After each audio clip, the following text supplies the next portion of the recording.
Hello everyone, and welcome to the January video update. This month I thought I'd show a full playthrough of the first zone, from the start to clearing the area. In the past I just sort of showed excerpts of combat, but I thought this might give a more full picture of what the game is like.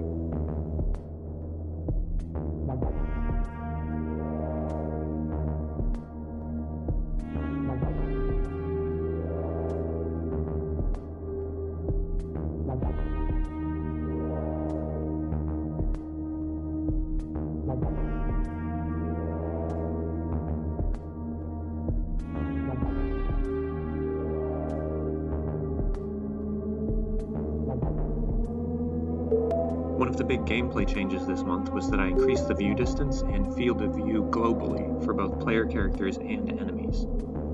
There are a few advantages to this. One is that it just feels a bit better when you're playing, that your teammates don't seem to have tunnel vision anymore, and it also takes less time to find opponents on the map, so there's less wandering around. The main impact, though, is that as a result of this, each instance of combat takes place over a larger area, and more enemies get involved, sometimes joining the battle from directions that you weren't expecting. So there's a lot more going on in combat, and a lot more to think about when you're making decisions.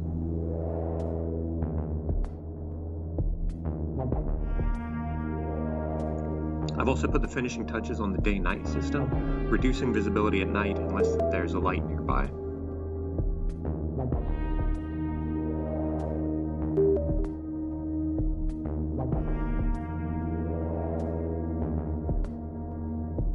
I'm going to have to jump the barbed wire here.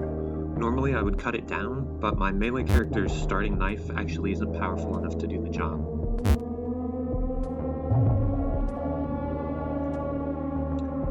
There's a merc off in the distance.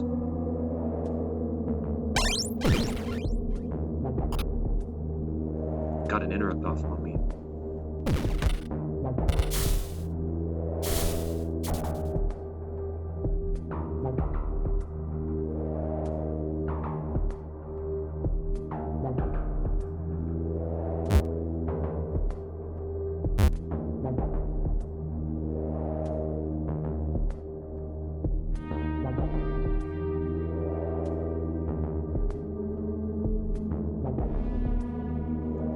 I don't have much chance of hitting here, but the bullets can still panic him, so I'm gonna fire anyways.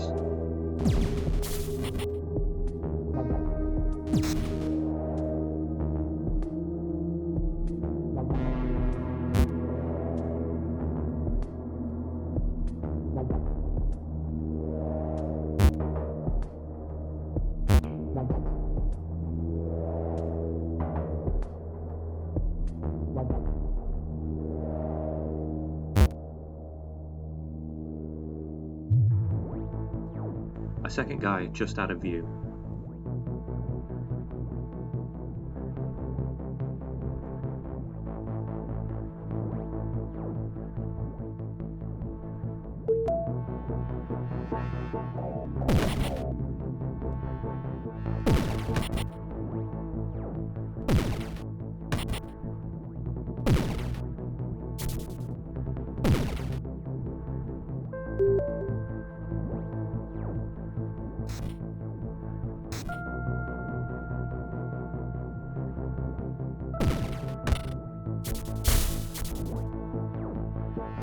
I missed him, but I hit that tree and it looked like the tree falling did about as much damage as my bullet would have anyways.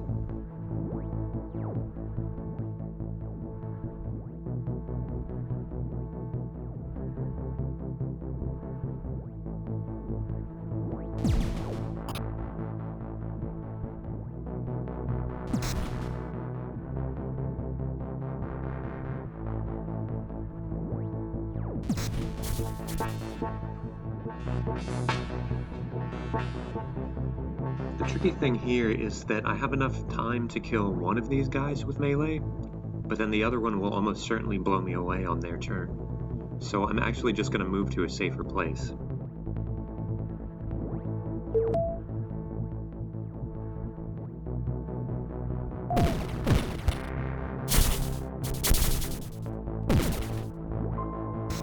You can hear things crashing in the distance, those missed bullets just keep on going, so they're actually hitting things on the other side of the map right now.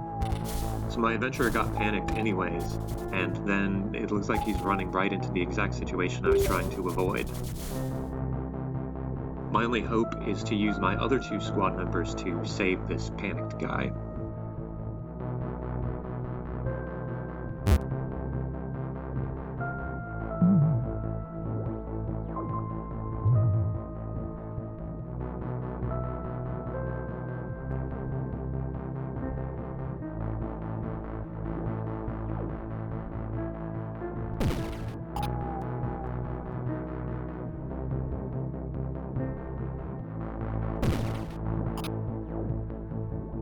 Friendly fire.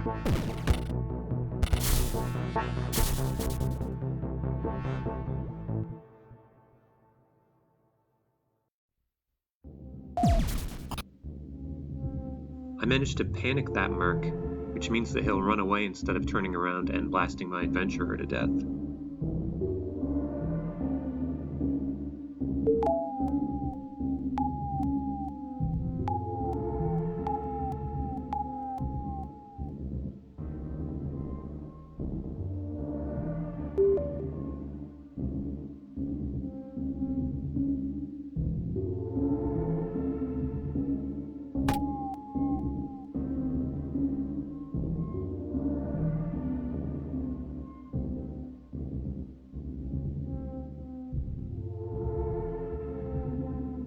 The rifles those guys had are a lot better than my starter pistol. One of the first things you want to do in the game is take a weapon off an enemy.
That safe in there has a bunch of money and items for me.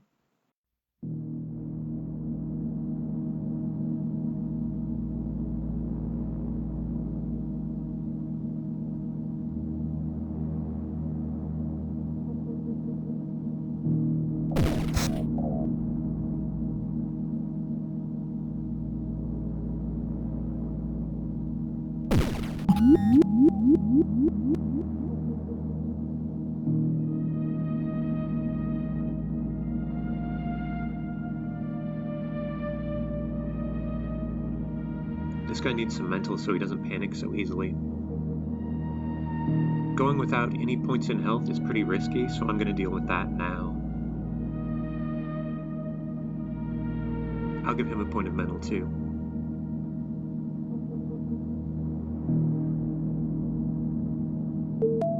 When you are down to one enemy, you track them. This is just so you don't have to spend too long looking throughout the whole zone just for one person.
This chainsaw does a ton more damage than my knife, but it requires 2 hands, so I couldn't use my shield, which I really want for this character. The other downside of the chainsaw is that it's very loud, and enemies can easily track you if you carry it, but really good damage.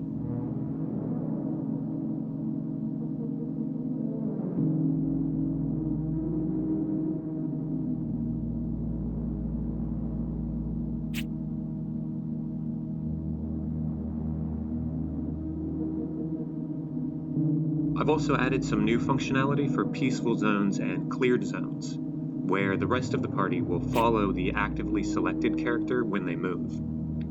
Unlike in combat mode, they all move simultaneously in real time. They avoid blocking doorways and other obstacles, and they follow the selected character out of the level if they leave. This is mostly for convenience, so that you can easily loot a level that you've cleared, and also walk around towns purchasing items without having to manually command each squad member one at a time.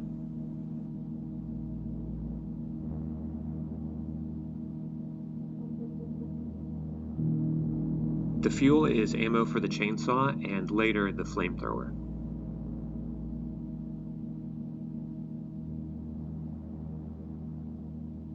Those collapsed trees over there were hit from stray bullets in the earlier combat.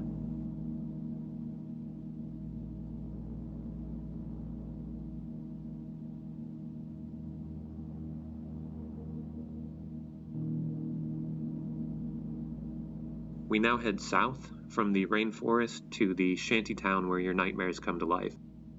That's all for this update. Thanks for watching.